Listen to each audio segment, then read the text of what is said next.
Hi, we're Richard and Jackie from Early Retirement Wanderlust, and can you believe it's the end of September and we are 9 months into 2025 already? But the good news is that there's still 3 months left of the year, and if you are a regular viewer to the channel, you will know that one of the ways that we try and hold ourselves to account in our early retirement is sharing with you guys every quarter how we're doing against our yearly goals and aspirations. So here we go.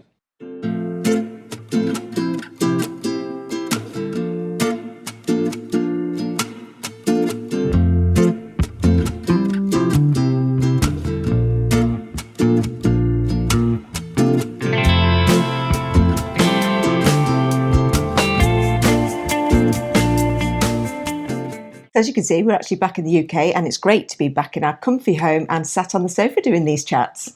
It's been quite some time. We've just got back from a 6-week road trip around France, but we are now coming into the end of September and it's the end of quarter 3. So it's our time to review sort of where we're up to, where we're going, and just accepting that we've still got 3 months left in the year. And I'm really excited to share that I've hit one of my big targets. But we're not going to share that just yet. Just to give you a little bit of background, we're Richard and Jackie from Early Retirement Wanderlust. We've been early retired for 3 years, and one of the ways that we try and keep ourselves motivated in our early retirement is to set ourselves annual goals and aspirations. Now, we know goal setting isn't for everyone. No, but it is something that we like to do because we are still really young. We're only 54, and it just helps give us that focus of things that we do still want to achieve. We're not working, but that doesn't mean that we don't have things we want to achieve. And one of the things that we genuinely like to do is to just take time out and think about how much we've actually done, because I think human nature, quite often we just focus too much on all of the things that have got to be done or the things that we haven't done. So it's quite nice every so often, every quarter, to just celebrate where we're up to. Now, on our way back from France, we were listening to a Mel Robbins podcast, and she just summed it up wonderfully about goals and reviewing how you're doing. And she just said, choose any area of your life and then just rank it and see how you're going. And then when the next quarter, choose that same area and look back and review it. Now, we have 4 areas that we think are sort of quite important to us. We have our career, which there'll be more of that a little bit later. We have our relationships, we have our health, and we have lifelong learning. So in the first area, which is careers. Now, up until probably quite recently, we have thought of ourselves as being completely early retired and we don't have a career. I think we're realising slightly as time goes on, YouTube has changed our lives a little bit, and maybe we are semi-retired now. So we do count YouTube maybe as a little bit of a career now. But having thought about it a lot and having spoken with lots of people in the community, that's a really common thing in early retirement, because people have voluntary jobs, they do small jobs, they do part-time jobs, and they might not necessarily be in a career looking to advance themselves, but they're wanting to put something back. And that's what we definitely think we're trying to do with this YouTube channel. It doesn't feel like we're working, so we still don't think of it as work. So, the YouTube channel, how's it going?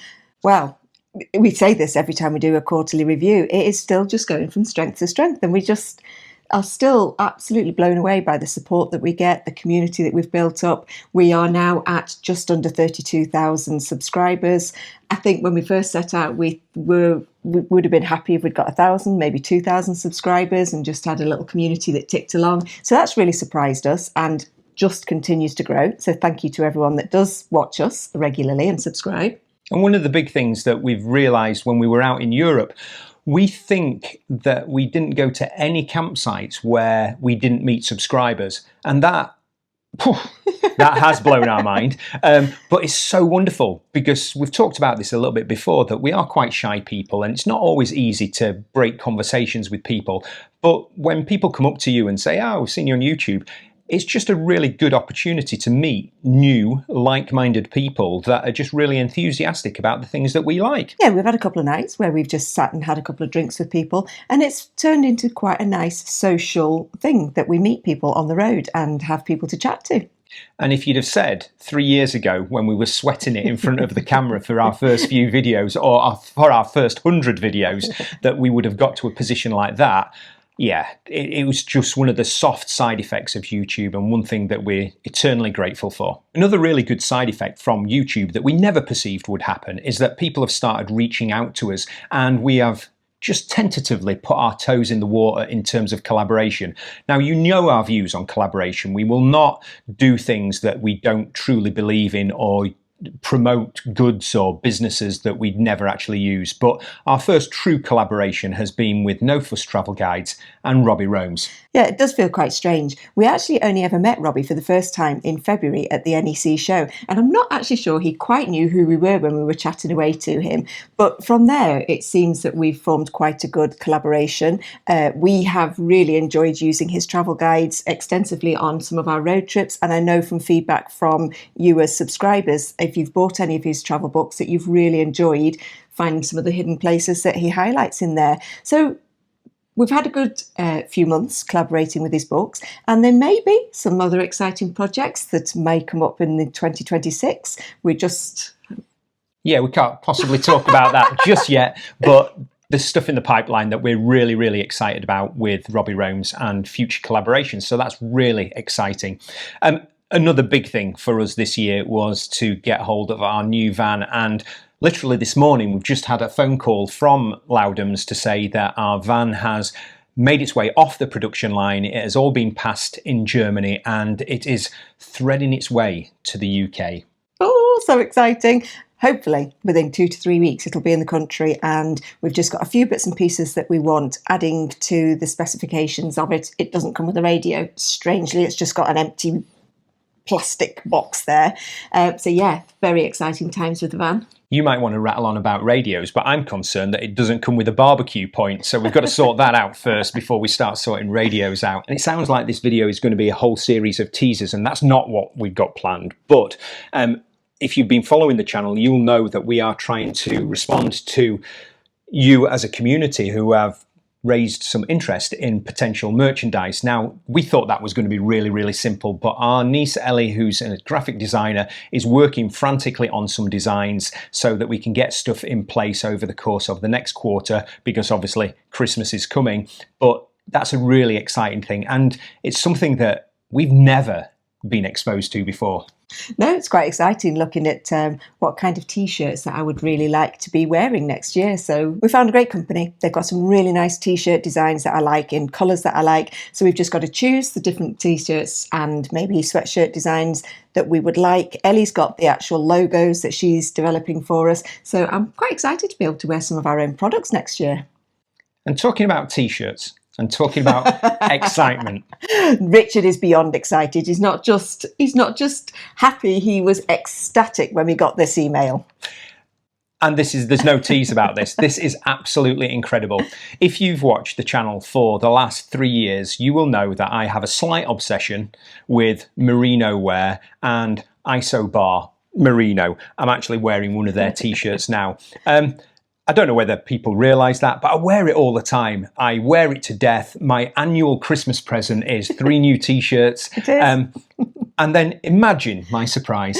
Yeah, when we were on holiday in France, we got an email from Isobar saying that they'd noticed that in nearly all of our videos, Richard is wearing one of their t-shirts, and would we be interested in a collaboration with them? Now, of all the things that we had ever laughed and said, if such and such offered us a collaboration, Isobar was actually probably the only ones that we ever said that was the one that Richard would jump at. So yeah, we are proud to say that we are going to be ambassadors for Isobar and their merino wear. So you're going to have to bear with us because we don't really know what to do as brand ambassadors. So it's all really exciting. It's a massive learning curve, but yeah, it's ridiculous, but it is a dream come true, and we can hand on heart say that it sticks to our values. And if you look back through all our videos, embarrassingly, you will see me probably wearing one of 5 different t-shirts. Moving on from all that businessy stuff, one of the big things for us in early retirement is to have quality time for quality relationships with the people that we love. And there's been loads of movement on this over the course of the last quarter. One of the big things for me is supporting Mum. Mum has dementia and she's currently in a care home, and we're having to sell her house and our family home to fund her care, and we are so close to the sale now. It's sold subject to contract. We're in the final bits and bobs of paperwork shuffling around, and it's going to be a huge weight off our mind, having to look after my old family home when it's empty and just looking after it for mum and all of the problems we've had over the course of the last 2-3 years, really. It's massive for us. So we're not tempting fate, but we are just keeping everything crossed that things move on in the next couple of weeks and we can get that sold and mum's sort of ongoing security sorted. We've had a really busy time dealing with that as well, because the house, because your mum's still alive, we've actually left the house as it was. We'd never particularly emptied it because it feels quite strange dealing with someone's property when they're actually still alive. Richard's mum doesn't know anything about the house, particularly what's going on with it. And it broke our heart to have to go and empty the house. We've had to completely clear all of your family possessions. That's the only house you've ever known, isn't it? You grew up in it. So it's been quite an emotional quarter, actually, dealing with a lot of that. But the house is empty. It's ready for completion, hopefully, any day, any week now. Yeah, and it took some time to get to that emotional detachment. But when the house is empty, it's so much easier than when you're surrounded by those memories. So that's going to be a good thing to move on. And on the other mum front, we had a lovely couple of weeks in Portugal with my mum and family. And then as soon as mum got back, she went into hospital and she had a full knee replacement. She's absolutely blinking marvellous. She had the knee replacement. Within 2 days, she chucked the walking sticks out of the way. I did go and stay with her for 3 or 4 weeks just to make sure that she was okay in the house because she lives independently.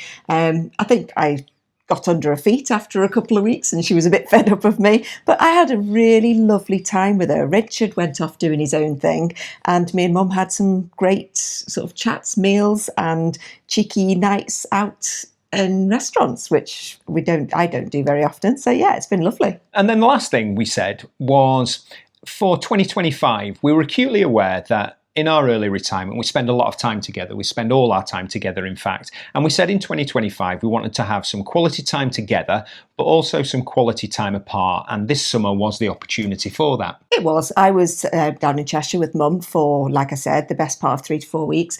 And you made the most of it doing some of your little hikes that you want to do. I do like hiking. I like getting out in the outdoors, but I'm not a fan of doing continuous long day hikes and sleeping in a tiny little tent. So I've let you potter off and do your own thing. Whereas I love that. And it was so fantastic. And I'm loving it more and more. So I think it's completely different to day hikes and doing it day after day and almost doing it in splendid solitude, really. I got loads of headspace. I detached from technology. I'd got my own little tent in all the weathers and I had a fab time. So yeah, we've enjoyed time together and enjoyed time apart. It's been quite strange as well because sometimes you were quite unreachable because you were out somewhere deep in the Dales.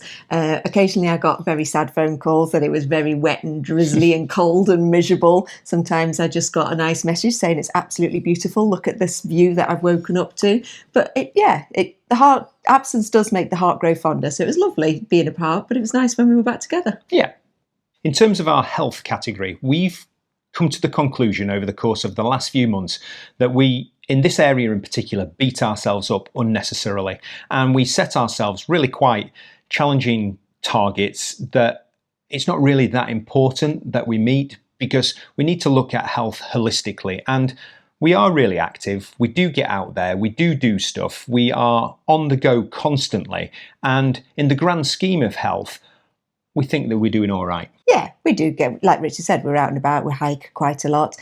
Since we've come back from France, I'm particularly going back doing a little bit of my 50-50-50 challenge, doing my 50 press-ups, 50 push-ups, 50 sit-ups, just to try and get a bit of strength work in, which I've not done. Richard beats himself up more than I do. I know that we're active. The thing I find hard, particularly when we're on the road and we've had 2 or 3 really long road trips, is diet and eating healthily. It's just so easy on the road to just pick up food that's quick and easy to cook, lots of carb heavy foods, which I've talked about quite a lot. We don't eat as well as we could do on the road. And maybe when we get the new van and we've got an easier storage system and a bigger fridge and it's easier to keep stuff, maybe we can sort it a bit better. I think it becomes an issue when you realise you're away for that long. I don't think it would be an issue if we were only away for a week or 2 weeks. I think you can sustain a good, healthy habit in terms of diet on the road. But when you're away for 6 weeks, those little changes tend to magnify over the course of the 6 weeks. And occasionally we have been pulling ourselves back, and you do get a bit fed up of bread, but also bread and cakes are pretty nice, aren't they? Now, I am actually going to put my hand on my heart and admit to this. One of the things we have been really, really good with for the last 18 months is drinking. Now, you are still really, really good with it, but it was just so nice being in the French Riviera and out and about. And it was my birthday when we were in Chamonix, to have a beer here or a glass of wine there. And I think it did turn out at one point where I'd had a week where I think I'd had a wine nearly every day in the week. And I did realise I needed to not go back into that habit. So for the last couple of weeks, it was a little bit better, but it's so easy when you're on the road to just get to the end of the day and think, oh, we'll have a nice beer.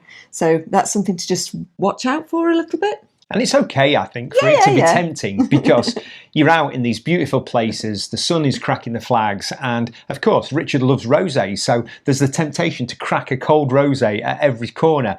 But we've talked again previously about the difference between travelling and holidays, and we cannot be on holiday for 30 weeks a year. So we just need to keep that in the back of our mind. But we are definitely getting some perspective in terms of not beating ourselves up too much about it, because we are active. Yeah, I get to start on this one. This is a target I've had, Richard would like to say, just for the last 9 months, because I formally said, that's it. This year is the year that I am going to drive on mainland Europe on the wrong side of the road and just do it. Actually, for the last 8 years of having Nelson, I've said every summer, I will drive. And then we get there and I'm like, no, I really don't want to do it. I've actually driven in Europe. The first time I drove on the way down to Chamonix, I did an hour and it was really quiet on a stretch of the toll road. And I got Richard to park on one of the really quiet airs where I just literally had to drive straight back out. But the second time I drove from a proper air where there was just lorries and things coming at me from all directions, I had to do a roundabout, and I did drive for a couple of hours. So I was really chuffed with myself that I felt confident the second time I drove. I know it helped Richard because we had a really, really long trip.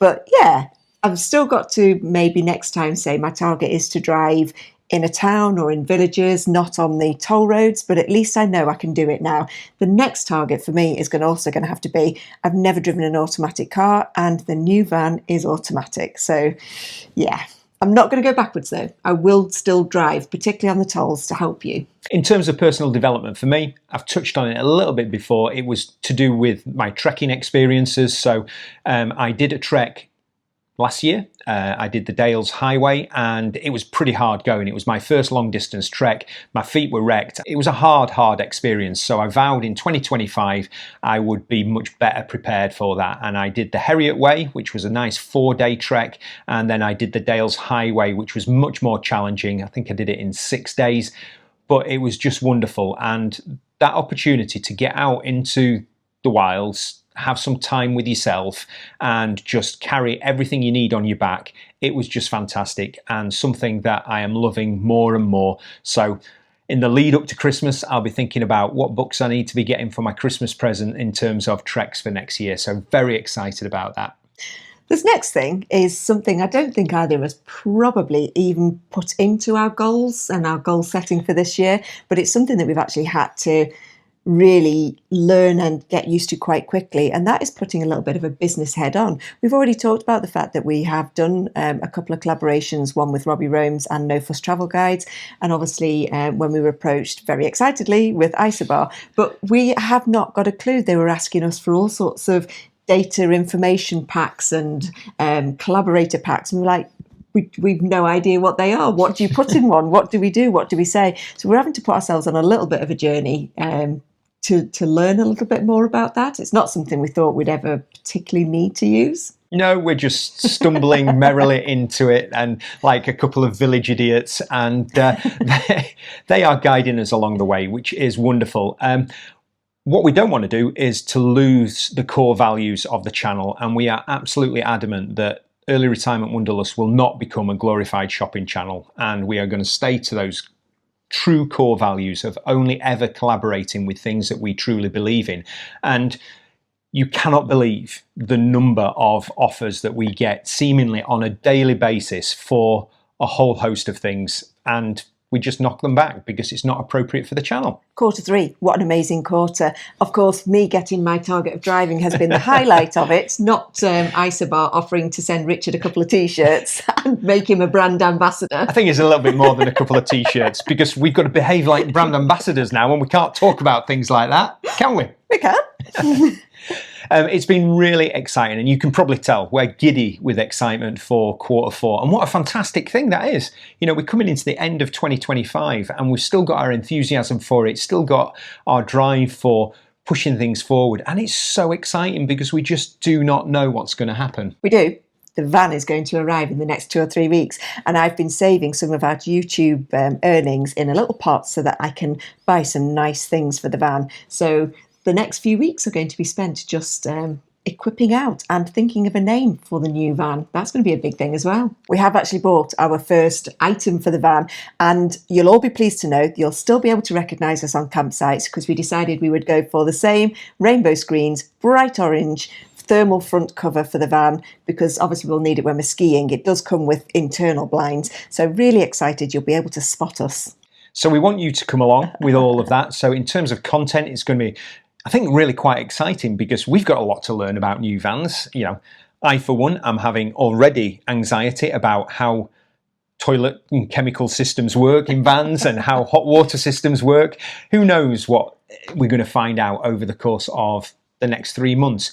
If you've got any comments, or if you want to share how you're doing in 2025, please pop them in the comments below, because it's a great way of almost holding yourself to account, but also just celebrating what you've done over the course of this year. We've still got 3 months left. There's still a long way to go, but let's just celebrate what we've done so far. So that's it for this week. We have got quite a busy couple of weeks coming up, obviously, with the new van, and we are going to the NEC because, as I said, I've got a nice little pot of money ready to spend on buying stuff for the van, and we've got a couple of projects that we're just going to be working on to do with some of the Sunlight vans at the NEC. So yeah, watch this space for that. But that's it from us this week. We will see you later. Bye-bye. Bye.